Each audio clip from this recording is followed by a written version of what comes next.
பன்னீரில் நீராடி சம்பங்கி பூச்சூடி நின்றானே சண்முகன் சந்தனம் பூசி.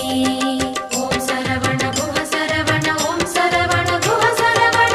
பன்னீரில் நீராடி சம்பங்கி பூச்சூடி நின்றானே சண்முகன் சந்தனம் பூசி. தங்கரதமாடி வரும் வள்ளல் முகம் கோடி பெறும். தங்கரதமாடி வரும் வள்ளல் முகம் கோடி பெறும். வள்ளல் கரத்தாலே வாழ்வு வரும். குஹன் என்றாலே சுகம் என்றாகும். குஹன் என்றாலே சுகம் என்றாகும். பழனி மலையில் பழகும் உறவில் பாசம் பிறக்கும். சண்முகநாதனை